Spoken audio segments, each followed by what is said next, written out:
bank, dropping jewels, making them think. 18 to the ground, headed straight to the bank. YouTube, let's ride. Before you praise this president for being pro-black, before you praise this president for caring about ethnic communities and marginalized populations, do your homework. Well, some of y'all didn't do your homework. They didn't do their homework. So let me tell you just a little bit of research, not just him personally, but also some of his policies. Perhaps before they went and sat at this table, they should have done their homework. Because if they had done their homework, they would have known that President Trump has ramped up mass incarceration by instructing Attorney General Jeff Sessions to revitalize the war on drugs. They would have known that of the 87 picks for federal judges, 85 have been white and just one has been black and one has been Hispanic. They would have known that President Trump supported the Department of Justice engaging in unlawful voter purges, making it difficult for blacks to go and vote. They would have known that Trump is ending protection for predatory lenders, which disproportionately harm black people. They would have known that he is ignoring the affordable housing crisis by ordering HUD to triple the rents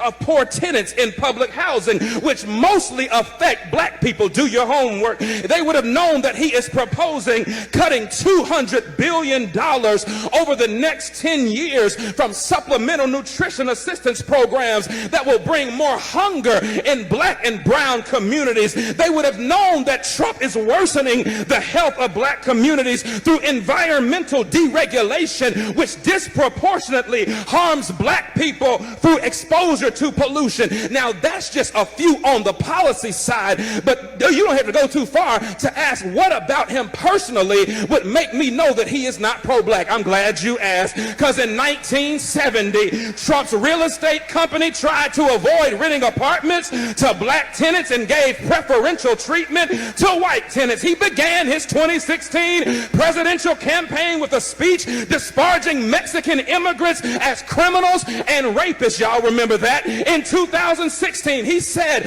of people of color, you are living in poverty, your schools are no good, you have no jobs. Hold on, I'm a product of a HBCU, and I'm a product of black school systems and black teachers. Don't you ever tell me that my black schools are...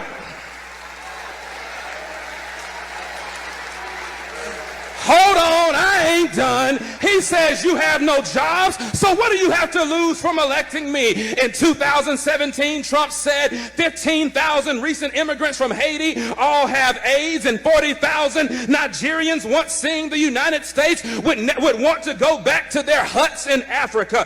He spent years suggesting that the nation's first black president was not a citizen of these United States. He called Puerto Ricans who's criticized his administration's response to Hurricane Maria. He called them politically motivated ingrates. Hold on, but he called those who marched beside white supremacists in Charlottesville, Virginia, he called them very fine people. He hired Steve Bannon, a white nationalist, as his chief strategist. He called Haiti and other African nations S-hole countries, and he's taking credit for an economy that has not been built on his administration, but was built on the backs of 8 years of hard work under the Obama administration. Negroes, please, don't you come up in here talking about this is the most pro-black president that you have ever seen, when the record suggests that he cares nothing about people of color. Hey, anything in that you trolls would like to disagree with? Get a bank, dropping jewels, making them think. 18 to the ground, headed straight to the bank. YouTube, let's ride.